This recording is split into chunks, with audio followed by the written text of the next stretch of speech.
एक लक्षात घ्या की कर्नाटकचे मुख्यमंत्री बोमई यांनी जो महाराष्ट्रावर अचानक हल्ला केलेला आहे, मी याला हल्ला म्हणतो, युद्ध म्हणतो, त्याच्यामागे फार मोठं कारस्थान आणि षडयंत्र आहे.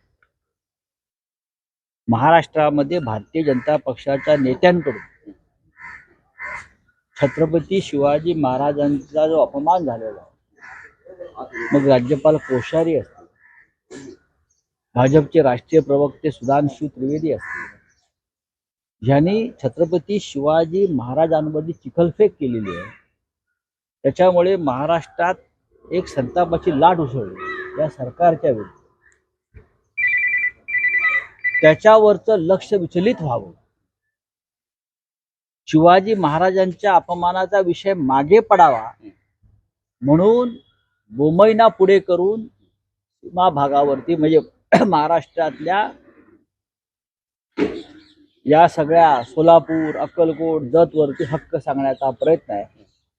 म्हणजे लोकांनी दुसऱ्या विषयाकडे वळा आणि छत्रपती शिवाजी महाराजांचा अपमान विसरावं.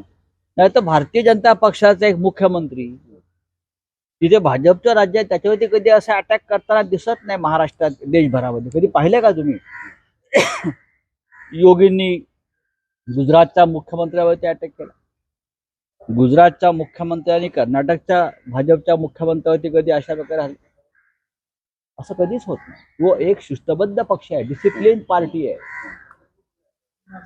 त्याच्यामुळे कर्नाटकचे भाजपचे मुख्यमंत्री महाराष्ट्राच्या भाजपच्या मुख्यमंत्री उपमुख्यमंत्र्यावरती अशा प्रकारे बोलणं हे ठरलेलं स्क्रिप्ट आहे. महाराष्ट्रातून शिवाजी महाराजांचा जो विषय चाललाय अपमानाचा, त्याच्यापासून लोकांचं चित्त दूर करावं, विचलित करावं, संताप कमी करावा आणि या विषयाकडे वळावं, यासाठी कर्नाटकच्या मुख्यमंत्र्यांना लिहून दिलेले स्क्रिप्ट आहे. महाराष्ट्राची 1 इंचही भूमी सरकार सोडून द्या, ते काय म्हणतात ते, तुमच्यात हिंमत नाही, तुम्ही दुबळे आहात. शिवसेना आहे इथे. बाळासाहेब ठाकरेंनी 3 महिने तुरुंगवास भोगला आणि शिवसेनेने 69 हुतात्मे दिले. आणखीन हुतात्मे द्यावे लागले तरी आम्ही देऊ आणि तुरुंगात जाऊ. आम्हाला तुरुंगात बघूया ना, काय 1 इंच काय, 1.20 सुद्धा देणार. तुम्ही एक लक्षात घ्या, महाभारत याच गोष्टीमुळे घडलंय. हे महाराष्ट्राचं नवं महाभारत घडू शकतं. मुख्यमंत्री आणि उपमुख्यमंत्र्यांच्या बोलण्यावरती या महाराष्ट्राचा विश्वास नाही, या खोके सरकारवरती. त्यांना खोके दिले काय गप्प बसतील, महाराष्ट्राला विसरतील, पण शिवसेना विसरणार नाही.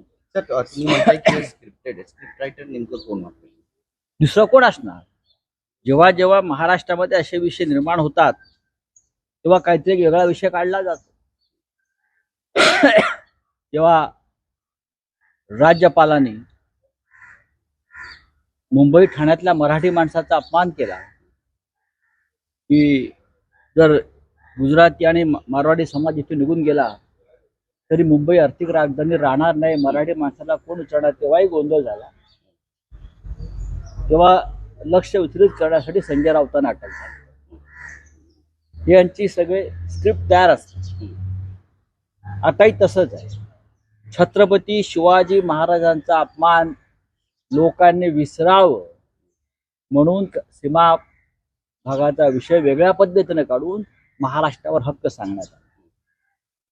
तुम्ही किती कारस्थाने केली तरी महाराष्ट्राची जनता हे सहन करणार नाही. शिवाजी महाराजांचा अपमान, त्याच्या विरुद्ध उद्धव ठाकरे साहेबांनी काल रणशिंग फुंकलेला आहे आणि सगळ्यात मोठ्या लढाईसाठी महाराष्ट्राच्या आम्ही तयार आहोत आणि ती लढाई कोणत्याही थराला जाईल. सर, हिंदी में जानना चाहिए, कर्नाटक के जो सीएम है उन्होंने स्क्रिप्टेड है, जो हिंदी भाषी है, कर्नाटक भाषी जो है उन्होंने कर्नाटक में शामिल होना चाहिए. उसके महाराष्ट्र में कोई कर्नाटक भाषी नहीं है. महाराष्ट्र में बहुत बॉर्डर के स्टेट है जहाँ लोग तेलुगु भी बोलते हैं, मराठी भी बोलते हैं, कन्नड़ भी बोलते हैं और हमारा किसी से कोई झगड़ा नहीं. हमारे लोग हैं सब. हमारा कर्नाटक से व्यक्तिगत रूप से कोई झगड़ा नहीं. ये मानवता की लड़ाई है, ये मानवता की और संस्कृति की लड़ाई है. वहाँ के लोग सालों साल से बेलगांव कारवार के लोग मराठी भाषी का महाराष्ट्र में आना चाहता है, उनके ऊपर अन्याय हुआ. ये मानवता की लड़ाई, ये कोई कर्नाटक के हमारे जो भाई है उनके साथ लड़ाई नहीं है, ना सरकार से लड़ाई है, ये न्याय की लड़ाई है। ये बहुत दिनों से चल रहा था, लेकिन अभी क्यों नहीं, कि महाराष्ट्र में छत्रपति शिवाजी महाराज का अपमान जिस तरह से हुआ है राज्यपाल कोश्यारी जी की तरफ से, और राष्ट्रीय प्रवक्ता जो है बीजेपी के मिस्टर त्रिवेदी, सुधांशु त्रिवेदी ने जिस प्रकार की भाषा की, उससे महाराष्ट्र के लोगों के मन में एक चीज है, लोग सड़क पर आएंगे। उद्धव ठाकरे साहब ने तो कल बहुत बड़ी लड़ाई का ऐलान किया है महाराष्ट्र के अभिमान के लिए, तो ये ध्यान हटाने के लिए मुंबई को पूरे आगे किया है कि आप ये इश्यू निकालो तो महाराष्ट्र की जनता छत्रपति शिवाजी महाराज का अपमान भूलकर आपके पीछे पड़ेगी। ये स्क्रिप्टेड है सर, लेकिन ना हम शिवाजी महाराज का अपमान भूलेंगे, ना किसकी बात सुनेंगे, और ना महाराष्ट्र की एक इंच भी भूमि किसी को देंगे। और उसके लिए अगर एक लड़ाई भी लड़नी पड़ी बड़ी महाभारत जैसी, तो ये महाराष्ट्र का नया महाभारत लड़ने के लिए शिवसेना उद्धव ठाकरे जी के नेतृत्व में पूरी तरह से तैयार है। कल ऐलान किया उद्धव जी ने, और कल या परसों इस लड़ाई का बारे में, जंग के बारे में ऐलान कर दें। सर, राज्यपालांच्या निषेधार्थ महाराष्ट्राच्या बंदचा आवाज देईल का शिवसेना? तुम्हाला उद्या कळेल काय विषय। सर, आपने अभी भी एलिगेशन किया था कि मागे खोखे सरकार जो है, खोखे में जो है, देखिए ये खोखे सरकारी है, हर बात पर खोखे की बात करते हैं, पैसे की बात करते हैं। अगर उनको दिल्ली से और खोके आ गए तो महाराष्ट्र की जमीन छोड़ देंगे, वो बेच देंगे। उनको कोई महाराष्ट्र से लगाव या प्रेम नहीं है। तर एकीकडे शिवरायांचा अपमान होतोय, दुसरीकडे ही सरकार जे आहे त्याचा गुवाहाटीला जाण्याची तयारी. बरेचसे आमदार, सगळे आमदार खासदार मिळून बघा असं आहे, त्यांनी गुवाहाटीला जाऊ द्या, नाही तर लंकेला जाऊ द्या किंवा आफ्रिकेला जाऊ द्या, महाराष्ट्राच्या जनतेच्या हृदयातून त्यांचं स्थान नष्ट झालेलं आहे।